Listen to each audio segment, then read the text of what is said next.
Banyak laki-laki ada yang curhat saya, Kabupaten Tanah Bumbu. Ustadz, saya 4 tahun merantau, bangkrut. Tolong doakan saya. Saya bilang baik. Sebelum saya doakan, saya mau tanya, bagaimana perlakuanmu kepada istri selama ini? Apa dia bilang? Yaitu dia masalahnya Ustadz. Saya lebih suka istrinya orang daripada istriku. Itu sebabnya. Coba bayangkan, bapak-bapak yang suka kasar sama istrinya ini, dengar baik-baik. Yang suka kurang ajar sama istri, bayangkan, istri kita dinikahi di Sulawesi Selatan.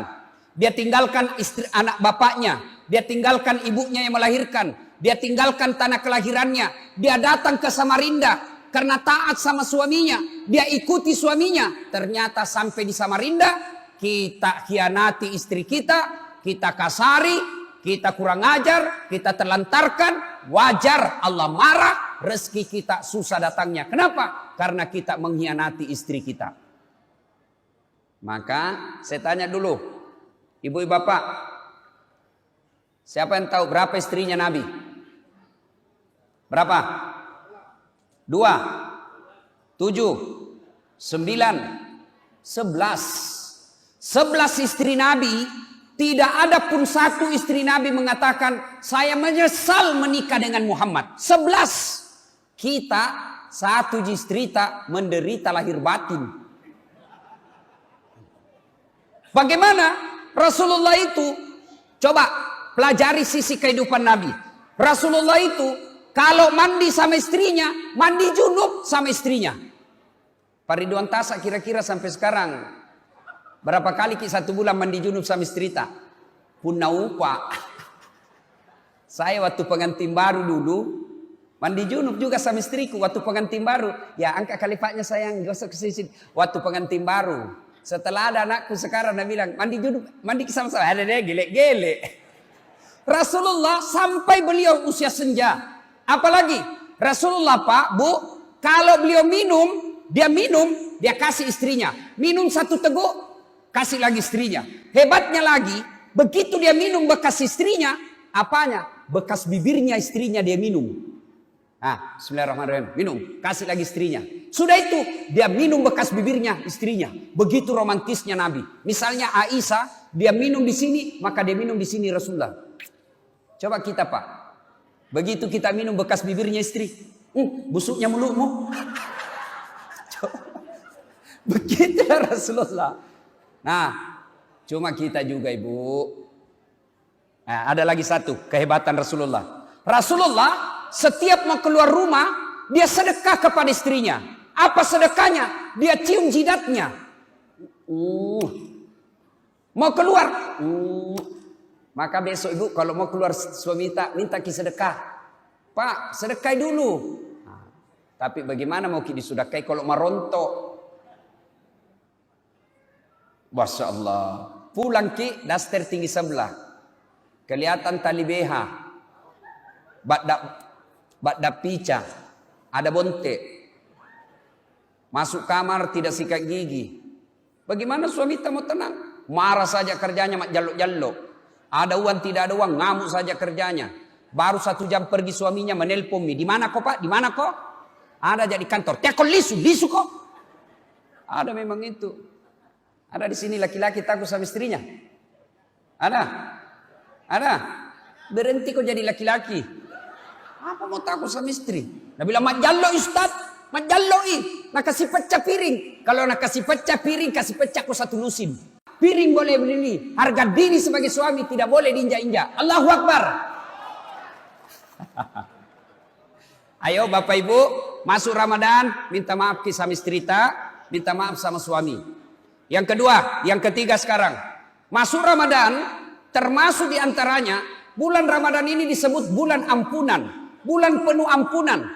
Apakah semua yang masuk Ramadan otomatis diampuni Allah? Tentu tidak. Syaratnya, maka 1, istighfar. Masuk Ramadan, perbanyak istighfar. Ulama-ulama kita dulu, TVRI, radio, coba saya kecil dulu. Begitu mau buka puasa, radio dan televisi, apa yang diucapkan? Nashhadu Allah ilaha illallah wa nastaghfirullah. Itu dulu. Coba sekarang radio, televisi. Begitu mau buka, muncul semua orang. Saya anu. Saya anu PT ini anu mengucapkan. Siapa kok? Diganti kalimat istighfar. Maka jelang buka puasa, perbanyak istighfar. Kenapa? Karena doa paling mustajab bagi orang yang berpuasa adalah jelang buka puasa. Maka jelang buka puasa istighfar ki. Boleh dengan kalimat syahdu. Nashhadu Allah ilaha illallah. Atau yang sederhana saja. Astaghfirullahaladzim azim wa atubu ilaihi la ilaha illa anta subhanaka inni kuntu minadz zalimin. Itu yang versi panjangnya. Oh yang pendek, astaghfirullahaladzim wa atubu ilaihi, astaghfirullahaladzim wa atubu ilaihi. Masih panjang, yang pendek lagi. Astagfirullah. Paling pendek, astagfirullah. Coba ibu bapak, jelang buka puasa, itulah enaknya kita pegang tasbih. Coba kalau bapak ibu pegang tasbih. Begitu pegang tasbih, mulut kita otomatis bersikir. Subhanallah. Astagfirullah. Tidak ada orang pegang tasbih begini, langsung dia bilang, jalan kotek 2, onde-onde 4, si kapur 3. Tidak ada pak. Maka ibu-ibu bapak, jelang buka puasa, pegang tasbihnya. Otomatis mulut kita bisa istighfar. Astagfirullah. Misal ya, di depan rumah, kita pegang tasbih. Astagfirullah. Tiba-tiba cewek lewat, cantik, kelihatan pahanya. Bukan alhamdulillah. Apa kita ucapkan? Subhanallah, maha suci Allah yang telah menciptakan keindahan itu. Berkedip mata, palingkan pandangan, astagfirullah. Jangan astagfirullah. Bukan istighfar namanya itu bos ya. Satu, perbanyak istighfar. Yang kedua, jelang masuk Ramadan ini untuk bertobat kepada Allah. Yang kedua dengan cara apa? Melazimkan sholat sunnah taubat. Bagaimana sholat sunnah taubat? Sama sholat sunnah yang lain. Bedanya niat dan waktunya. Kalau tahajud, niatnya tahajud. Duha, niatnya duha. Tapi kalau sholat taubat, niatnya taubat. Nah, ini yang biasa ditanya ibu-ibu. Ustadz, bagaimana usallinya? Nah, niat itu bukan bahasa bibir. Niat itu pak, bahasa hati. Tanpa diucapkan sah. Tapi kalau mau diucapkan juga bagus. Misal, sholli sunnatal taubat rakaataini lillahi ta'ala Allahu akbar. Bahasa Arab. Bahasa Indonesianya, saya niat sholat sunnah taubat 2 rakaat. Sunnah hukumnya bagi saya lillahi ta'ala Allahu akbar. Ternyata itu juga tidak dihafal. Gampang. Ambil jalan pintasnya. Berdiri tegak, menghadap kiblat, baru bilang maki begini. Tuhan, sampai sunat taubat karena Allahu akbar. Sudah, boleh. Daripada ditunggu dihafal usallinya, ndak hafal, ndak sholat. Contoh, coba lihat orang Arab. Bapak ibu yang pernah ke tanah suci. Coba lihat orang Arab kalau masuk masjid. Jalan itu, masuk masjid jalan. Berdiri langsung takbir, Allahu Akbar. Kalau kita kan lama ki dulu. Loading nih. Nah, bahkan ada anak muda saya lihat dia takbir begini. Allah. Langsung duduk, saya datangi, dek. Kenapa tidak jadi sholat? Kulupa sallina ustaz. Tidak harus diucapkan. Boleh begini, berdiri tegak. Tuhan, sholat sunat taubat nah. Allahu Akbar. Sudah, baca doa iftitah, baca Al-Fatihah, baca surat pendek. Seperti sholat biasa. 2 rakaat berikutnya, ulang lagi. Tuhan, masih seperti yang tadi. Allahu Akbar. Berapa rakaat? 2 sampai 6. Artinya, boleh 2. 4 bagus, 6 lebih baik. Kapan taubatnya? Ketika sujud terakhir. Sujud terakhir. Sampaikan, curhat. Doa tidak harus bahasa Arab. Doa itu bahasa Bugisnya mapaletu. Doa bahasa gaulnya curhat. Sampaikanlah penyesalan kita. Ketika sujud terakhir. Misal, boleh dicontoh, boleh tidak. Misalnya, sujud terakhir. Ya Allah, maafkan saya. Tadi di kantor hilap. Saya pegang tangannya sekretarisku. Nah pegang nggak juga. Akhirnya baku pegang-peganglah kami ya Allah. Ampuni saya. Dan Rabbana la tusik qulubana ba'da is hadaitana wa hab lana min ladunka rahmah. Jangan engkau palingkan hati hamba setelah engkau berikan hidayah dalam hati hamba.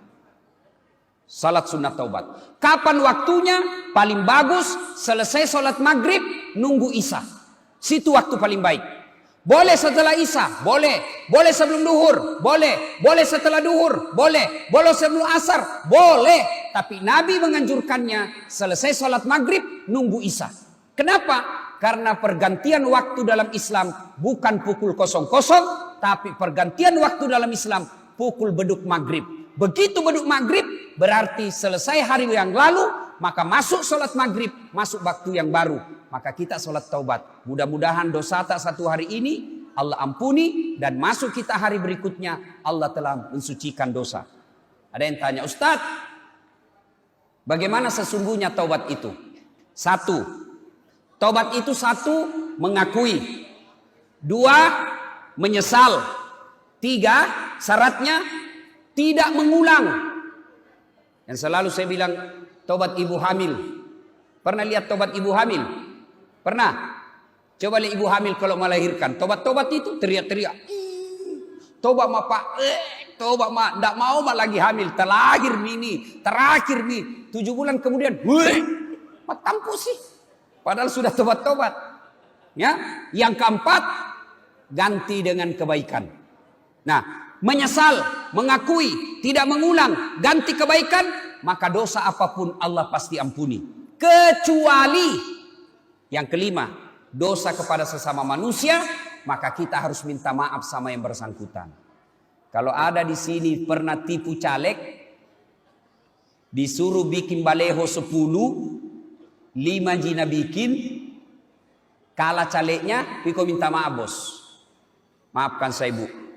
Kenapa? Ada itu kita suruh Kak Baleho bikin 5, 10, 5 jiku bikin. Nah bilang ini bu, iyo, saya maafkan kok, tapi jangan kau lagi lewat depan rumahku. Itu bedanya Tuhan.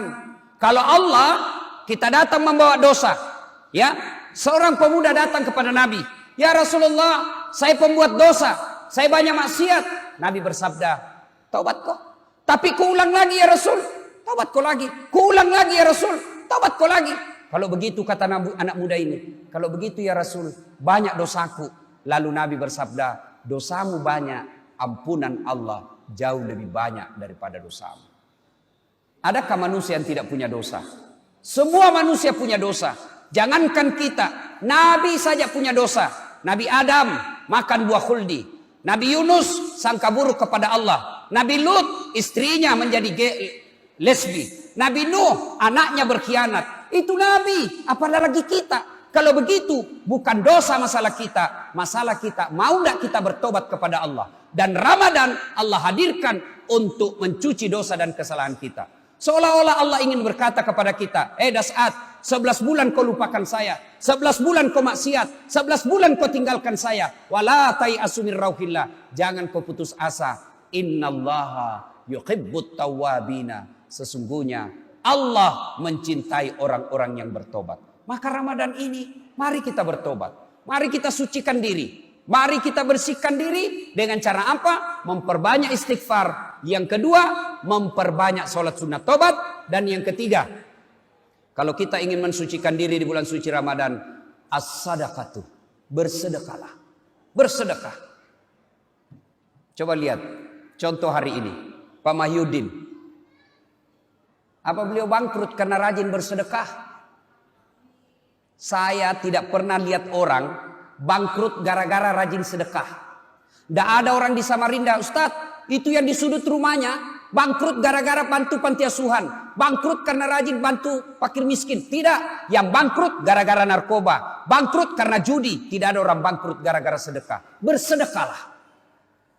Kenapa kita miskin? Karena selama ini kita suka minta-minta. Kenapa kita bangkrut? Karena selama ini kita minta-minta. Tapi bersedekahlah, menolong agama Allah, Allah pasti akan ganti. Dan yang keempat, bulan Ramadan ini bulan pengkaderan. Didik anak kenakan kita, ajarkan anak-anak kita agar menjadi anak yang soleh dan soleha. Saya banyak melihat, na'udzubillah min zalik, pejabat di kantor dimuliakan, tapi na'udzubillah min zalik, sampai di rumahnya dihina. Pernah ada anak-anak, ini kisah nyata Pak, kisah nyata. Saya di Makassar, tiba-tiba ada menelpon saya. Ustadz, tolong datang ke rumah. Sambil menangis ini bu. Kenapa ibu? Meninggal bapakku. Meninggal suamiku, tidak ada yang tak tahu bagaimana ngurusnya. Saya bilang, mana semua anak-anaknya? Sibuk semua anaknya Ustadz. Saya datanglah ke situ. Saya minta nomor telepon anaknya. Saya telepon anaknya yang pengusaha di Samarinda. Di sini. Daeng, meninggal bapak tak? Apa dia bilang? Oh, sudah lama memang sakit itu Ustadz. Jadi bagaimana? Minta maaf Ustadz, saya tidak bisa pulang. Jadi tolong SMS nomor rekeningnya. Semua biaya pemakaman dan pengurusan jenazah saya transfer, Ustadz yang ngurus. Na'udzubillah min dzalik. Hari ini sudah banyak kejadian begitu. Maka Ramadan, didik anak kita. Salah satu cara mendidik anak di bulan suci Ramadan ini adalah mendoakan. Doanya sangat ringkas. Apa doa untuk anak yang soleh?